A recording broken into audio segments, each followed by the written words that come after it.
안녕하세요. 오늘도 사연살롱을 찾아주셔서 감사합니다. 저는 올해 40이 되고 이혼한 지는 꼬박 7년이 되었어요. 전 남편과 아이는 없었고 남편과는 1년은 친구로 1년은 연인으로 지내다 결혼을 했었네요. 그리고 결혼 생활 1년은 그럭저럭 행복했는데요. 따지고 보면 제가 이혼을 하게 만든 장본인은 전 남편이 아닌 전 시어머니셨어요. 번거로우니 그냥 편의상 시어머니라고 부를게요. 시어머니는 성격이 어떤 면에서는 참 활달하고 좋으셨어요. 처음 만난 사람과도 금방 친해질 수 있는 친화력이 있으셨거든요. 그래서 살던 동네에선 저희 시어머니를 모르면 간첩일 정도로 요즘 말로 인싸셨는데 그에 반면 단점도 있으셨죠. 아주 치명적인 단점이요. 그건 바로 모든 소문은 저희 시어머니에게서 시작된다는 말이 있을 정도로 남의 일에 관심이 정말 많으셨는데 심지어 사돈이었던 저희 친정 부모님께도 관심과 오지랖이 넓으셨어요. 저희 부모님은 두 분 다 교사 출신으로 평소엔 진중하신 편이고 성격도 조용조용하신 편인데 그래서 저희 집은 평일 휴일 할 것 없이 늘 조용한 편이었죠. 두 분은 항상 같이 계셨지만 주로 대화를 하기보다는 책을 읽거나 조용히 차를 마셨는데 어릴 때부터 그런 모습을 보고 자라서인지 저도 그다지 말이 많은 편은 아니었어요. 굳이 따지자면 남자치고 제 전남편이 말이 더 많았죠. 말 잘하는 것도 센스가 있어야 하는 거잖아요. 그놈이 그거 하나는 잘 타고났는지 연인이 아닌 친구로 지낼 때에도 그 덕에 호감도가 높긴 했어요. 그리고 시어머니를 처음 뵀을 때 알았죠. 남편의 그런 말 많은 점은 시어머니의 유전자라는 걸요. 저희 시어머니는 1초의 공백도 없이 계속 당신께서 말씀을 하시는 편이셨거든요. 그런 반면 시아버님은 그다지 말씀을 많이 하시는 편은 아니었는데 옆에서 쉴 틈 없이 쫑알쫑알거리는 당신 와이프를 퍽 귀여워하는 눈치셨어요. 나이 차이도 제법 있으셨거든요. 그렇다 보니 상견례 때는 시어머님이 주인공이셨죠. 옆에서 시아버님이 그만 좀 하라고 말릴 정도였는데 그 모습을 저희 친정 부모님은 재밌다며 좋아하셨고 특히 저희 엄마가 시어머님이 재밌으시다며 많이 웃으셨어요. 연령대도 비슷하고 당신한테는 없는 외형적이고 활발한 모습이 좋으셨던 거죠. 그리고 그걸 저희 시어머니도 눈치로 아셨어요. 그래서인지 대충 상견례가 끝난 뒤 저희 시어머님이 저희 엄마에게 친구하자며 먼저 핸드폰 번호를 물어보셨죠. 이렇게 만난 것도 인연인데 이왕이면 사돈끼리 친구도 하고 자주 보면 좋지 않겠어요? 우리 나이에는 또래 만나는 것도 쉬운 일이 아니잖아요. 그런 의미에서 폰 번호 좀 주세요. 저희 엄마는 이렇게나 초면인 사돈이 훅 하고 들어올 줄 몰랐다는 듯 조금은 당황한 얼굴이셨는데 사돈이라 좀 조심스럽긴 하지만 시어머니 말대로 사돈끼리 친구처럼 잘 지내면 좋겠다는 생각에 기꺼이 당신 번호를 저희 시어머니께 알려드렸어요. 그리고 일주일 정도는 잠잠했는데 그 뒤부터는 저희 시어머니가 거의 매일 전화를 하셔서 수다를 떤다며 저희 엄마가 웃으면서 말씀하시더군요. 뭐? 매일 전화를 하신다고? 매일 전화해서 할 말이 있어? 그러니까 네 시어머니 되실 분 정말 특이해. 근데 듣고 있으면 또 재밌다. 이번 주 주말엔 밖에서 따로 보자시는데 괜찮겠지? 엄마가 괜찮으면 괜찮겠지. 근데 너무 다른 성격이라 힘들지 않겠어? 에이, 이래봬도 엄마 사회생활 잘하거든? 그리고 네 시어머니 되실 분이니까 친해지면 너한테도 좋을 거 아니야. 엄마, 괜히 나 때문에 그러는 거면 무리하지 않아도 돼. 나는 가끔이지만 우리 어머님이랑 얘기하면 기빨리던데. 그만큼 활달하시니까 그렇지. 그렇다고 막 배려 없고 그러신 분은 아니잖아. 매일 통화한다고 벌써 그렇게 생각하는 사이가 된 거야? 나는 뭐 엄마랑 시어머니가 잘 지내면 좋지. 그때는 단순하게 사돈끼리 잘 지내면 보기도 좋고 나쁠 게 없다고 생각했는데 그건 제 착각이었어요. 저희 시어머니는 이젠 동네 아줌마로는 성에 차지 않는 건지 저희 엄마한테 오만 참견을 다하며 별의별 이야기를 다 하셨고 어느 순간부터 저희 엄마는 그걸 받아주기가 힘들어 보였죠. 그리고 그 즈음이 제가 결혼을 한 지 얼마 되지 않았을 때였어요. 그래서 매일 친정 엄마를 보는 게 아니라 잘 몰랐는데 한 번은 저보다 3살 어린 여동생이 보다 못해 전화를 했더라고요. 언니, 내가 정말 어지간해서 이런 말을 안 하려고 했는데 요즘 언니네 어머님 좀 선 넘는 것 같아. 엄마가 힘들어하는 것 같더라고. 그게 무슨 소리야? 요즘도 우리 어머니가 매일 엄마한테 전화하신대? 전화는 엄마가 바쁘면 안 받으면 그만인데 너무 사사건건 참견을 하시니까 그게 좀 불편한 것 같더라고. 참견을 하신다고? 그게 엄마가 전부터 말했잖아. 퇴직하면 아빠랑 시골에 내려가서 조용히 살고 싶다고. 그런데 언니네 시어머니랑 말하던 중에 그 말이 나왔다나 봐. 근데 언니네 시어머니가 아주 난리도 아니었더라고.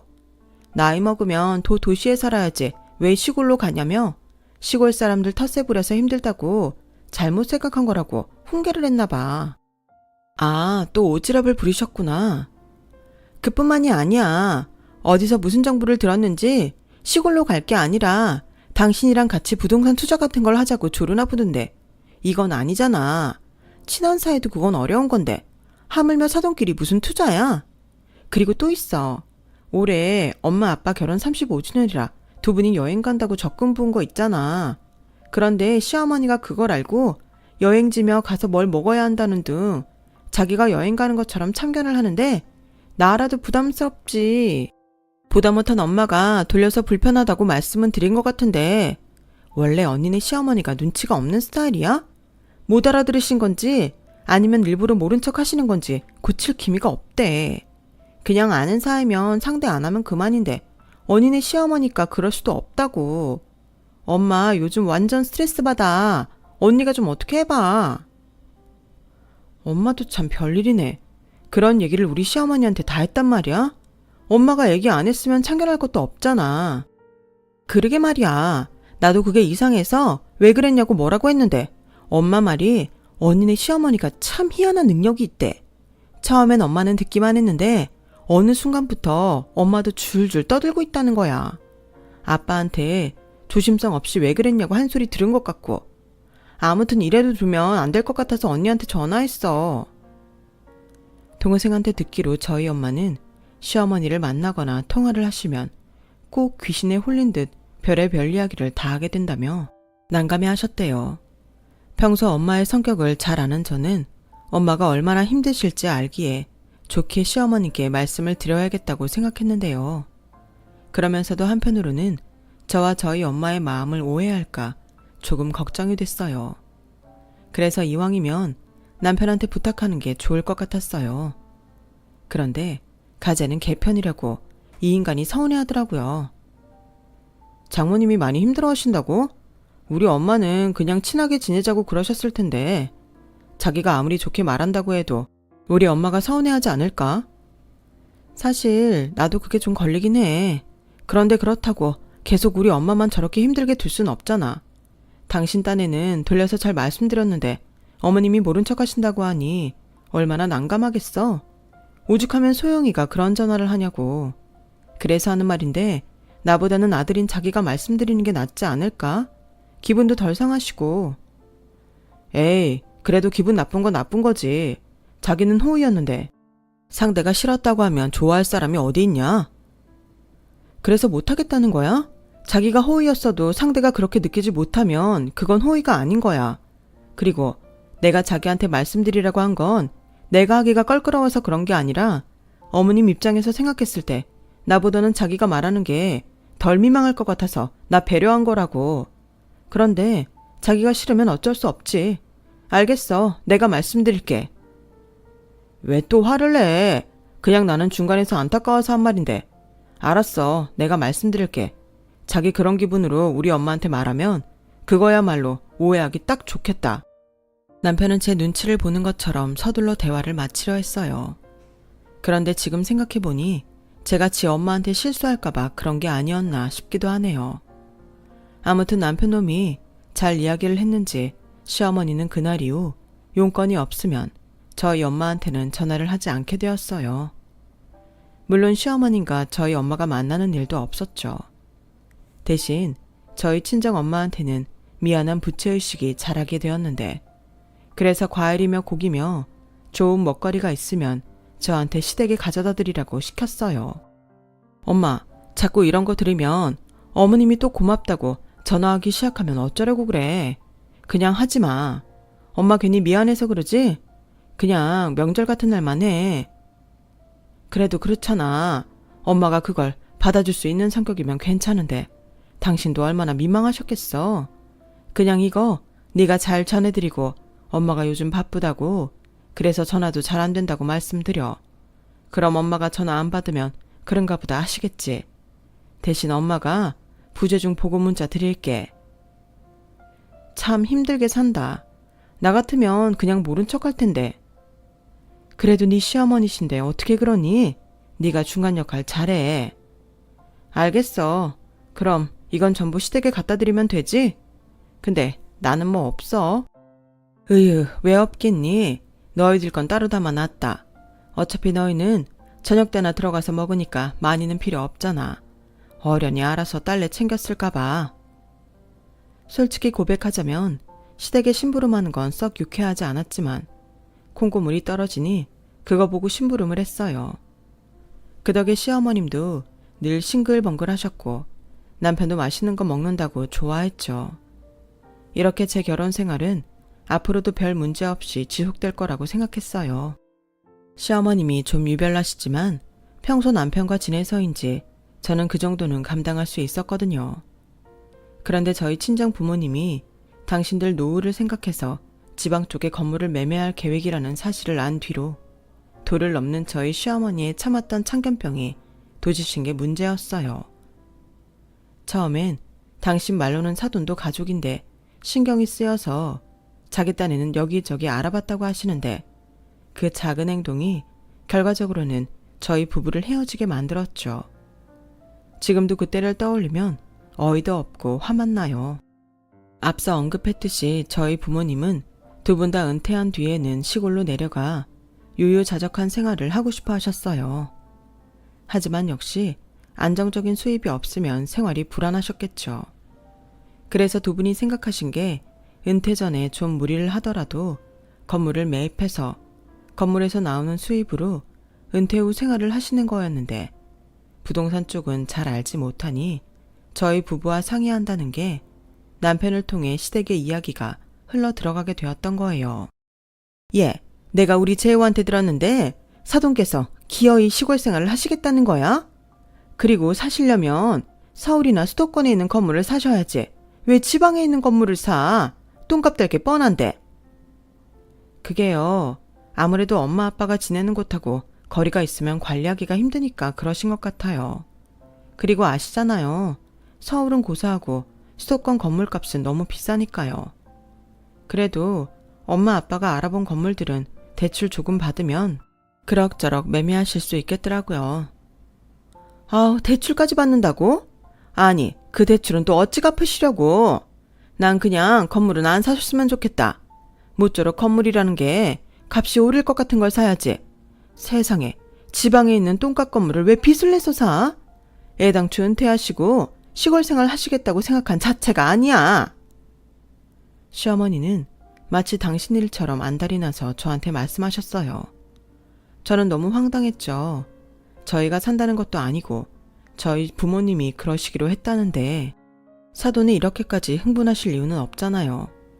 물론 어쩌면 의도 자체는 순수한 걱정이었을 수도 있어요. 어디까지나 처음에는요. 하지만 이게 계속 반복되니 아무리 며느리라고 해도 짜증나는 건 짜증나는 일이었어요. 그래서 한 번은 정색하고 말을 했죠. 어머니, 저희가 그쪽 지방 건물 산다는 게 아니잖아요.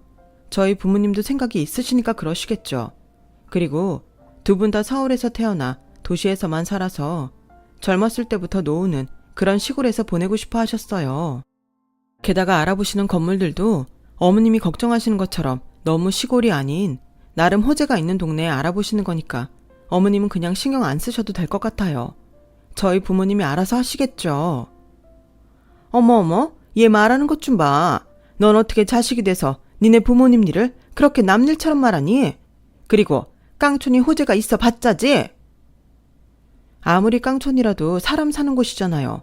그리고 어머니 말처럼 무리해서 사월이나 수도권 건물을 사시는 것도 아니고 감당할 수 있는 선에서 잘 알아보고 매물을 보시는 거니까 걱정은 감사하지만 이 이상은 모른 척 해주셨으면 좋겠어요. 어떻게 모른 척을 하니? 모르는 사이도 아닌데. 그냥 지금이라도 네가 잘 말씀드려. 시골은 너무 생활하기 불편하고 건물도 지금은 때가 아닌 것 같다고. 그러니까 그냥 현금 있으면 손에 쥐고 살던 데서 사시라고 해. 가만히 있으면 연금도 나오겠다. 편하게 살 수 있는데 니네 부모님은 왜 그런다니? 로망 찾다가 노년에 쪽박 차지. 네? 쪽박을 차다뇨. 어머니, 아무리 걱정이 돼서 하시는 말씀이라고 해도 제 귀에는 좀 불쾌해요. 저희 부모님은 나름 착실하게 당신들 노후를 자식 돈 빌리지 않고 보내시려고 건물까지 보시는 건데. 그리고 이런 말까지는 안 하려고 했는데요. 저희 친정 일이니까 어머님은 신경 쓰지 마세요. 쪽박을 차도 어머님한테 도와달라고 하는 일 없을 거니까요. 뭐? 너 지금 그게 시어머니한테 보이는 태도냐? 나야말로 불쾌하다. 알았다. 신경 끄면 되잖아. 이건 뭐 걱정을 해줘도 지랄이야. 시어머니는 제 말에 기분이 나쁘셨는지 신경질적으로 전화를 끊으셨어요. 그리고 그 뒤끝이 참 오래도 갔는데 저를 아주 투명인간 취급하시더라고요. 남편을 통해서 저녁 먹게 집에 오라고 하셔놓고 제 못에 밥 공기야 수저는 놓지도 않으셨어요. 그러자 보다 못한 시아버님이 시어머니께 한 소리 하셨죠. 이봐, 지금 뭐 하는 거야? 새애기 밥은 안 줘? 지는 손이 없어요, 발이 없어요. 먹고 싶으면 지가 퍼다가 수저 가지고 와서 먹으면 되지. 내가 며느리밥까지 바쳐야 되나? 뭐야, 이 사람이 왜 이렇게 뿔이 났어? 아버님, 괜찮아요. 제가 알아서 할게요. 그렇게 제가 오지 않길 바라셨으면 남편한테 그렇게 말씀을 하시든가. 괜히 시어머니 때문에 저만 꽂아 놓은 보리짝처럼 시댁에 있는 내내 불편하기도 했고 저도 사람인지라 서운하다 못해 화가 났죠. 그리고 그 화가 어디로 가겠어요? 당연히 어머니 아들한테로 갔죠. 자기 어머니 진짜 너무하신 거 아니야? 사람 민망하게. 그러실 거면 그냥 나는 오지 말라고 하시지. 우리 엄마도 지난번 일로 서운하셔서 그러는 거잖아. 그리고 어떻게 자기는 두고 나만 오라고 하냐? 그럼 내가 알겠다고 하고 나만 가? 몰라. 그래도 이건 아니잖아. 지난번 일도 그래. 쪽박을 차네. 똥값 건물을 사네. 말씀은 어머님이 먼저 함부로 하셨어. 당신은 잘못이 없고 듣다 내가 남의 일에 신경 쓰지 말라고 한 말에 이렇게까지 한단 말이야. 우리 엄마는 어른이잖아. 당신은 아랫사람이고 아랫사람한테 그런 말을 들었으니 자기도 화가 났겠지. 그렇다고 자기가 잘못했습니다 한 것도 아니잖아. 말 나온 김에 자기가 우리 엄마한테 사과드려. 오늘도 보니까 은근히 그거 바라는 것 같던데. 싫어. 입장 바꿔놓고 생각해봐. 자기네 집이 건물을 사는데 우리 집에서 감나라 배나라 그렇게 살면 쪽박이나 차네. 그런 말 하면 기분이 좋아? 됐다. 별일도 아니구만. 꼭 이렇게 문제를 키워야겠어. 그냥 어른이니까 내키지 않아도 맞춰드릴 수 있잖아. 솔직히 나도 자기가 우리 엄마 무시하는 것 같아서 기분 별로야. 뭐? 기분이 별로라고? 그럼 나는 여러분들도 제가 지나치다고 생각하시나요? 저는 굳이 시어머니께 사과받을 생각은 애당초부터 없었어요. 하지만 제가 사과를 드려야 한다는 건 납득할 수 없었죠. 남편은 그게 자기 엄마를 무시하는 거라며 저한테 서운하다고 하는데 제가 정말 가운데서 미치고 팔짝 뛸 노릇이었죠. 부부 문제로 싸우는 것이 아닌 이런 일로 부부싸움을 해야 한다는 것도 너무 짜증났고요. 기혼자분들은 다 아시죠? 부부싸움은 시시비비를 가리기 이전에 감정 문제가 크다는 거. 남편이 굳이 제 편을 들어주길 바랬던 적은 없었지만 저렇게 말을 하니 저도 여자라 서운했어요. 그래서 저도 똑같이 남편을 투명인간 취급했네요.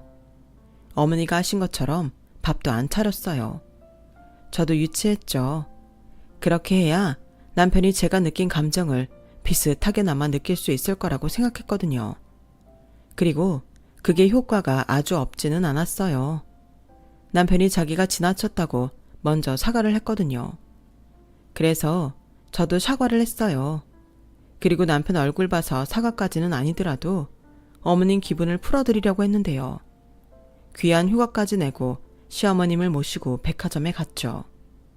저희 시어머니가 원래 그런 로망이 있으셨거든요. 며느리랑 백화점에 가서 쇼핑도 하고 맛있는 것도 먹는 거요. 물론 전부 제 돈이죠. 그렇다고 그 돈이 아깝거나 그러진 않았어요. 저희 시어머님이 명품백을 덥석덥석 사달라고 하시진 않았으니까요. 그런데 말이 많아도 너무 많은 시어머니와 단둘이 오랜 시간 함께 있는 건 생각보다 힘든 일이었어요. 게다가 하시는 말마다 제 기분을 상하게 하는데 이걸 계속 참는 것이 맞나 싶었죠. 너도 알지? 내가 종종 말하는 이씨 아줌마. 글쎄 그 아줌마는 며느리한테 다달이 50만 원씩 개인 용돈을 받는단다. 여편네. 자랑을 얼마나 하는지. 누군 돈 버는 며느리 없나? 별것도 아닌 걸 자랑하고 지랄이더라고. 저는 시어머님의 의도를 모르지 않았어요. 저 말인즉 너도 나한테 다달이 용돈을 달라는 말이었겠죠. 하지만 매달 50만 원을 시어머님 용돈으로 드린다는 건 쉬운 일이 아니잖아요. 남편 용돈도 35만 원 주고 있었거든요. 그래서 괜히 능청을 떨면서 넘겨버렸어요. 아, 그 아주머니 며느리는 진짜 능력이 좋은가 보네요. 매달 50만 원씩은 진짜 힘든 건데 저도 지금보다 한 몇백 더 벌면 그때는 어머님한테 용돈 드릴 수 있을 것 같은데 아시잖아요. 저도 다른 집 며느리처럼 시댁에 지원 받은 것도 없고 신혼집부터 결혼 비용까지 저희 돈으로 해서 전부 빚이라 용돈 드리고 싶어도 돈이 없어요. 뭐? 아니, 넌 말을 해도? 사실 저도 제 친구들 시댁에서 얼마 받았네, 뭐 아파트 증여 받았네 이런 말 들으면 부럽고 속상하거든요. 그렇게 받으면 당연히 시부모님께 얼마씩이라도 드려야죠. 뭐? 아니 그렇다고 뭘 그런 말까지 해. 나는 너한테 돈 달라고 그 말을 한 게 아니다. 얘는 사람을 뭘로 보고? 시어머니는 괜히 자기가 민망하니까 서둘러 화제를 돌리셨어요. 그래도 화제만 돌렸을 뿐 제가 모르는 집들 얘기만 주구장창 하셨죠. 저는 그때 듣는 것도 한계가 있고 차 멀미처럼 말 멀미가 있다는 것도 알았네요. 늦은 점심 먹고 오후 4시쯤 집에 들어왔는데 회사에서 야근했을 때보다 더 피곤했어요. 그리고 다시는 시어머니랑 단둘이 있지 말자는 중요한 깨달음을 얻었는데요. 아무튼 그렇게 저희 친정에서 건물을 매입하는 일로 시어머님과 한바탕 한 일은 일단락이 되었는데요. 대신 같이 백화점에 다녀온 뒤로 저와 많이 친해지셨다고 생각하셨는지 하루가 멀다고 전화를 하시거나 아예 전화도 없이 저희 집에 오시는 일이 잦아졌어요. 내가 시장에 갔는데 과일이 너무 예뻐 보이는 거야. 자고로 여자가 과일을 많이 먹어야 피부도 고와지고 애도 빨리 생기는 건데 넌 앞으로 과일도 예쁜 것만 골라 먹어라. 그래야 자식 인물이 좋지. 네 남편 봐라. 남잔데 피부도 좋고 인물도 좋잖아. 그게 다 내가 이렇게 사소한 것도 신경을 썼기 때문이야. 아, 네, 잘 먹을게요. 그런데 이거 주시려고 오신 거세요? 그래도 미리 연락이라도 주시지. 왜? 내가 내 아들 집에 오는데 연락까지 미리 해서 양해를 구했어야 하는 거야? 아니, 그게 아니라요. 저도 미리 알았으면 집이라도 좀 치워놓고 먹을 거라도 준비하니까요. 얘는 됐어. 나 그렇게 꽉 막힌 시어머니 아니다. 꽉 막히지 않았다니. 저는 그 말을 듣는데 표정 관리가 힘들었어요. 사실 굳이 따지면 제가 남편보다 대학도 좋은 데 나왔고 회사 연봉도 더 많거든요. 거기에 친정 부모님 직업이나 재력이나 뭐 하나 따져도 저는 남편보다 빠지는 게 없어요. 그런데 시어머니는 곧 죽어도 당신 아들이 제일이었고 늘 저한테 자기 아들 잘생겨서 탐내는 집이 많았다며 저더러 남자 하나 잘 골랐다고 아들 부심을 부리셨어요. 그렇다고 거기에 대고 제가 아니라고 말하는 것도 웃긴 것 같아서 그냥 네 하고 넘겼어요. 일일이 따지는 게 더 피곤했거든요. 하지만 시어머니는 그런 저와 달리 제가 그렇게 생각하기에 자기 말에 토를 달지 않는다고 생각하는 눈치였고, 그러면서도 틈틈이 눈치껏 저희 친정 부모님이 어느 지역에 어떤 건물을 눈여겨보고 있는지 진행 사항을 체크하려고 하셨어요. 지난번에 상가 건물로 사실 건지 원룸 건물을 하실 건지 고민한다고 하셨지? 내가 곰곰이 생각을 해봤는데 세를 좀 더 받더라도 상가 건물이 나은 것 같다. 원룸은 보증금 까먹고 잠수 타버리면 그만이잖아. 거기에 깡촌인데 사람들이 뭐 많기야 하겠어? 괜히 공실로 갖고 있으면 속만 터지지. 그리고 그 상가 주소 좀 나한테 문자로 찍어줘라. 네? 주소요? 왜요? 이래봬도 내가 발이 넓어. 부동산에 빠삭한 사람들이 많다니까. 그 사람들한테 그 주소 알려주고 한번 물어보게. 큰 돈은 못 벌더라도 손해는 보지 말아야지. 어머니, 그런 거라면 안 알아보셔도 돼요. 전에도 한번 말씀드렸지만 저희 부모님이 이것저것 따지고 공부하시면서 매입하시는 거라 저랑 동생도 신경 안 쓰거든요. 저희 부모님이 알아서 잘 하실 거예요. 이렇게 뭘 몰라서야? 그럼 그렇게 주소 알려주기 싫으면 그래, 그 건물 매입 알아보는 부동산 번호라도 줘. 제가 그걸 어떻게 알아요? 그냥 이름만 땡땡땡땡땡땡 중개라는 것밖에 몰라요. 저는 통화가 길어지면 또 지난번 같은 일이 벌어질 것 같아서 서둘러 전화를 끊었어요. 그리고 3일 정도 지났을 때 저희 엄마한테 전화가 왔죠. 부동산에서 사돈이라는 사람이 전화를 해서는 중간에서 사기칠 생각하지 말고 자기 주변에 전문가가 많으니 제대로 된 건물 보여주라고 으름장을 놓았다고 했어요. 저희 엄마도 황당하고 저도 당황스럽고 어떻게 그런 전화를 할 생각을 했는지 기가 차서 말이 나오지 않더군요. 그래서 그날 저녁 퇴근 후 남편한테 말했어요. 아니, 어머니는 뭐가 그렇게 관심이 많은 거야? 자기 건물인가? 좋은 뜻에서 그랬겠지. 요즘 부동산 사기 엄청 많잖아. 오히려 사돈이 그렇게까지 신경 써주는 일이 더 고마운 거 아닌가?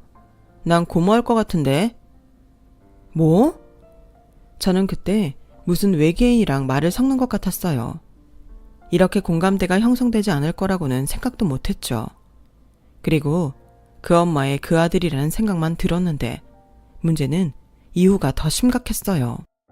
그 부동산에 아는 사람들을 죄다 끌고 찾아가 마치 자기가 매매를 하는 듯 저희 친정 부모님께 소개한 건물들을 전부 보여달라고 하셨대요. 이미 그 시점엔 모든 결정이 끝나서 계약서도 쓰고 계약금 전달도 끝이 났는데 부동산 사장님 입장에서는 황당했겠죠. 그런데 그 사실을 알고 집에 돌아온 시어머니는 굉장히 화가 난 얼굴로 저희 집에 쳐들어오셔서는 이미 계약 끝났다는 말을 왜 자기한테 하지 않았냐며 노발대발 있는 대로 성질을 내셨어요. 어머니, 진정 좀 하세요. 제가 계약한 것도 아닌데 왜 그렇게 열을 내세요? 저도 오늘 알았어요. 저희 부모님이 제 허락받고 건물 사시는 거 아니잖아요. 하물며 저한테도 오늘 말씀하셨는데 저희 부모님이 당신 돈으로 건물 사시는데 어머님께도 연락을 했어야 했나요? 뭐야? 이게 정말 사람 두루두루 열받게 하네? 내가 거기 가서 얼마나 개망신을 당했는 줄 알아? 괜히 쪽팔리고 헛걸음만 했잖아. 그러니까요. 왜 거기까지 가셨냐고요. 어머님 건물도 아니잖아요. 어머님이랑 상관도 없는데 왜 이렇게까지 하시는 건데요? 저도 이젠 어머님이 왜 그러시는지 정말 궁금해요. 정말 말끝마다 나더러 상관없다고 하는데 내가 왜 상관이 없어? 너는 니네 집 장녀잖아. 그러면 네 부모님 재산들이 전부 내 아들한테로 갈 텐데 갖고 있는 돈 까먹는 건 아닌지 이상한 건물 사서 손해보는 건 아닌지 잘 알아봐야지. 거기에 그 부동산 영감탱이한테 들어보니 대출을 뭐 2억이나 받는다고? 세상에나. 그럼 그 대출금은 나중에 누구 앞으로 떨어지는데? 저는 침까지 튀기며 말씀하시는 시어머니를 보고 그 까만 속을 그제야 알 수 있었어요. 평소 기질대로 오지랖을 부린다고 생각했는데 사실은 그게 아니었던 거죠. 저희 부모님이 사는 그 건물이 나중엔 저와 동생을 건너뛰고 자기 아들 것이 된다고 생각했기에 그렇게 열을 내셨던 거예요. 그 2억 대출도 자기 아들 빚이 될까 두려웠던 거죠. 그 건물이 15억 정도 되는 주상복합 상가형 오피스텔인데 2억 대출받는 거면 양반인 것을 시어머니는 그 2억도 엄청 큰 빚이라고 생각하시는 것 같았어요. 막말로 월세 받은 걸로 대출 원금이랑 이자 갖고도 남는 것을, 그리고 그걸 떠나 그 건물이 자기 아들 것이 된다고 생각한 그 자체가 너무 황당했어요. 저희 부모님이 머리가 어떻게 되지 않는 이상 당신 자식인 저와 동생을 두고 남의 아들한테 재산을 줄 리가 없잖아요. 그래서 기분 나쁜 티 팍팍 내며 따졌죠.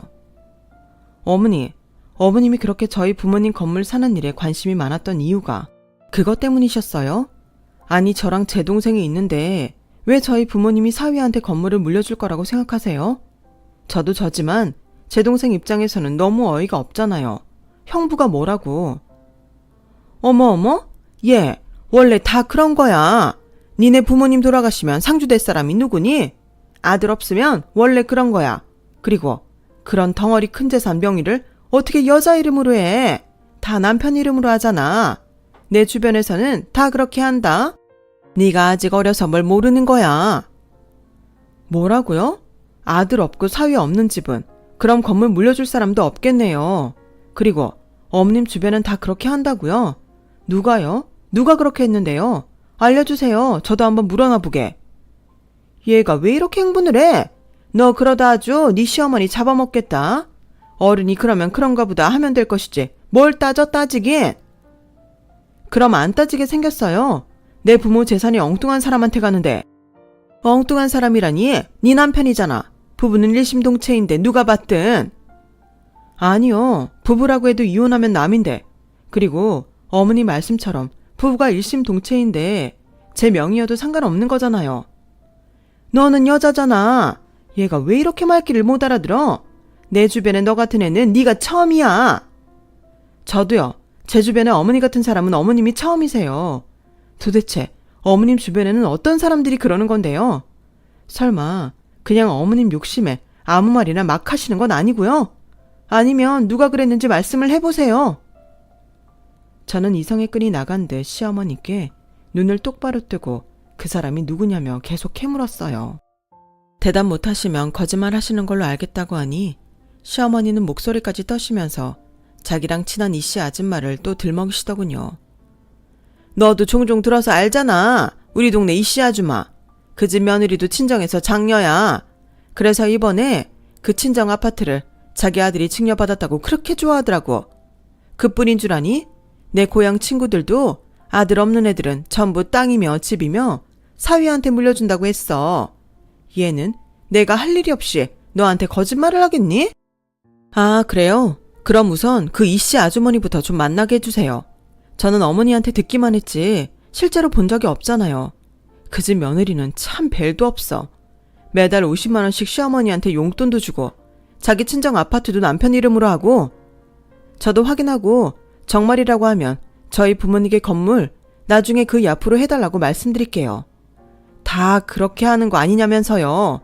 제 동생한테도 그렇게 하는 거라고 할게요. 얘, 너 미쳤니? 눈이 돌았네. 시어머니는 제 말에 당황한 듯 아까의 기세는 온데간데 없고 얼굴은 사색이 되어 말까지 더듬기 시작하셨어요. 그때부터 냄새가 나더라고요. 지금까지 이씨 아줌마 어쩌고 하고 한 말들은 어쩌면 사실이 아닐 수 있다는 생각이 들었어요. 그래서 더 몰아붙였죠. 그랬더니 마지못해 시어머니는 이 순간을 모면할 생각으로 대충 어디 즈음에 산다고 애매하게 설명하셨고 저는 같이 가자고 자리에서 일어나 신발을 신었어요. 얘, 너는 애가 왜 이렇게 성미가 급해? 네가 그렇게 쳐들어가면 그 아줌마가 얼마나 놀라겠니? 내가 연락해서 따로 시간을 낼 테니까 좀 기다려라. 싫어요. 그럼 그 사이에 어머님이 그 아줌마랑 말이라도 맞추시면 어떡해요? 저는 지금 당장 확인해야겠어요. 아직 8시도 안 됐네요. 빨리 가요. 저는 싫다고 화장실로 도망가려는 시어머니를 붙잡고 막무가내로 차에 탔어요. 그리고 시어머님 동네에 차를 세웠고 아까 대충 말씀하신 대로 길을 찾기 시작했는데요. 제가 결혼 전에는 돈 생기면 배낭 여행을 다녀서 대충 들어도 길을 참 잘 찾거든요. 게다가 이 동네는 시댁이 있는 동네니 대충 지리가 훤했어요. 그리고 그 사실을 몰랐던 시어머니는 생각보다 제가 길을 잘 찾아가는 것 같아 불안했는지 길에서 자꾸 저를 말리셨고, 저는 그러거나 말거나 그 이씨 아주머니가 산다는 집을 찾았죠. 그리고 마침내 가장 유력한 집을 찾았어요. 얘, 너 지금 제정신 아니야. 네가 이러면 난 쪽팔려서 여기서 못 산다. 내가 이 동네에서 자그마치 20년을 살았어. 네가 그러면 내가 뭐가 되니? 며느리라는 게 시어머니 체면을 살려주지 못할 망정 이게 뭐냐고. 왜요? 확인할 건 해야죠. 아니시면 어머님, 이젠 다시는 저랑 저희 친정일에 일체 간섭하지 않는다고 각서 써주실 수 있으세요? 어기시면 어머님 사시는 집 제 명의로 해주세요. 뭐야? 내 아들 놔두고 왜 우리가 네 명의로 집을 주니? 싫으시면 저는 끝까지 확인해야겠어요. 어머님이 맞는 건지 아니면 어머님이 거짓말 하시는 건지. 얘는 사람을 아주 정신병자로 만들어. 너 지금 내가 거짓말한다고 생각해서 이렇게 세게 나가는 거지? 네, 맞아요. 그래서 이번 기회에 확실하게 알아야겠어요. 저는 저도 모르게 목소리를 키우고 말았어요. 그리고 그때 밖이 소란스러워 그런 건지 집에서 한 아주머니가 빼꼼히 문을 열고 나오셨는데요. 저는 그 모습에 손을 번쩍 들었죠. 그러자 그 아주머니가 저희 어머니 얼굴을 보셨는지 나오셔서 대문을 열어주셨어요. 아니, 이 밤에 자기가 무슨 일이야? 집에 무슨 일 있어? 안녕하세요. 저는 여기 계신 어머니 며느리인데요. 밤늦게 죄송하지만 꼭 확인해야 할 일이 있어서 찾아왔어요. 확인이요? 무슨 확인이요? 아주머니, 장가간 아드님 계신가요? 네, 있어요. 그럼 혹시 그 아드님이 이번에 처가 아파트 물려받으셨어요?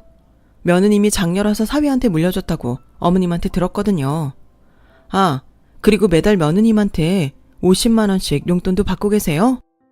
제 질문에 그 아주머니는 황당하다는 듯 저희 어머니를 쳐다봤어요. 그러자 저희 어머니는 울상이 되어서 제발 그만하라며 제 입을 당신 손으로 막아버리셨는데요.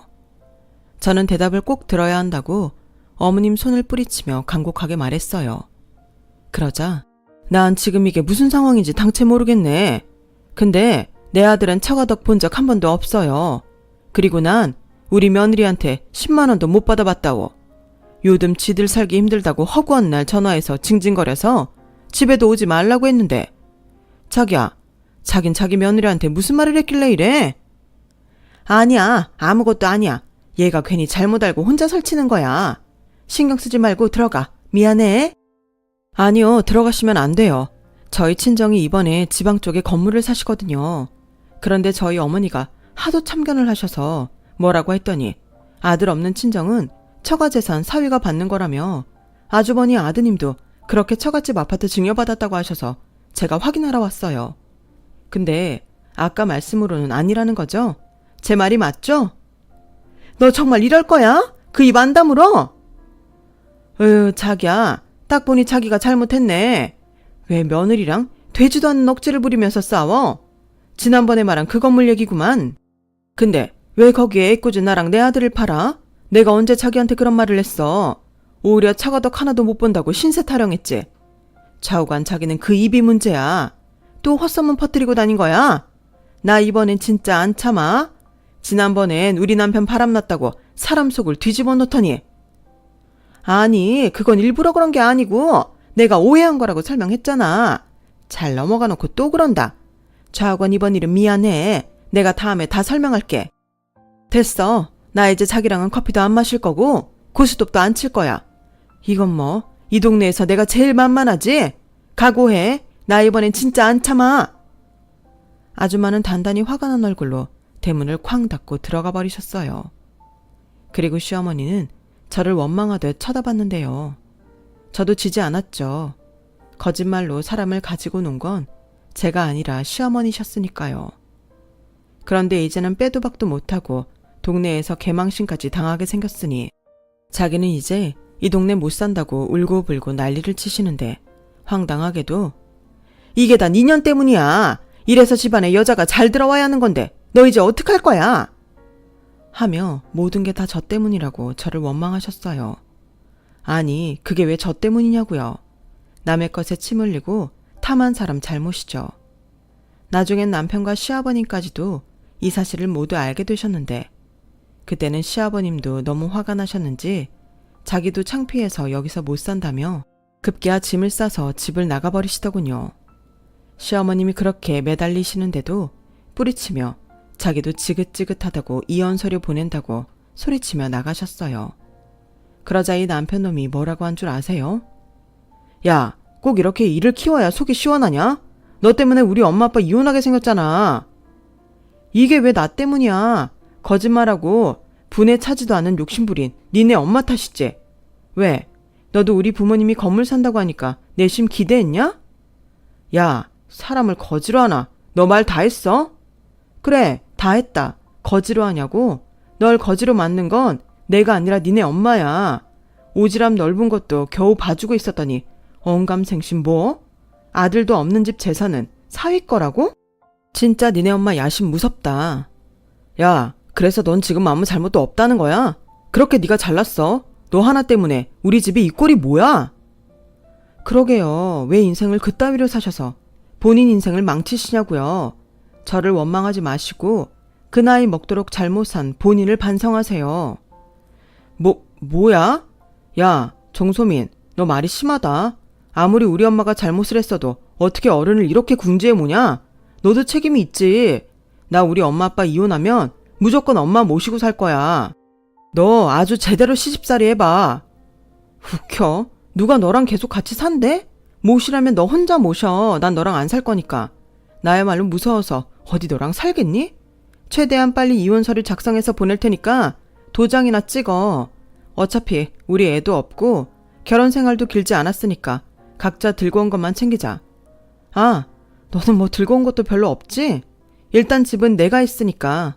넌 오늘 중으로 네 짐 가지고 꺼져. 제 말에 남편은 그제야 정신이 돌아왔는지 비굴하게 아니라며 이혼하지 않겠다고 태도를 바꿨어요.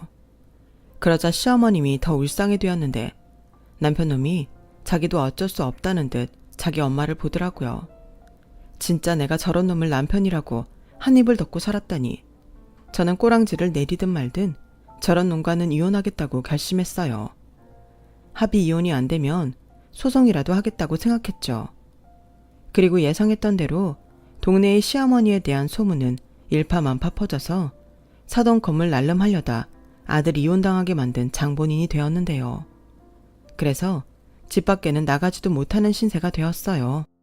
다 자업자득이죠. 결국 저희보다 더 빨리 시어머님이 시아버님께 이혼당하셨고 재산 분할 겸 집을 팔아 그 동네를 떠나게 되었는데요. 남편이란 놈은 이젠 자기 가족이랑 연 끊고 대릴사위처럼 살겠다고 제발 이혼만은 하지 말자고 애원했지만 제 마음은 변함이 없었어요.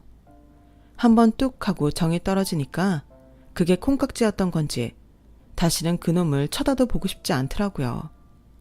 저희 친정 부모님도 마찬가지였어요. 시어머니라는 여자의 야욕을 알게 된 저희 부모님은 놀라움을 감추지 못했고 그런 집구석과는 연을 끊어버리자며 제 이혼을 지지하셨죠.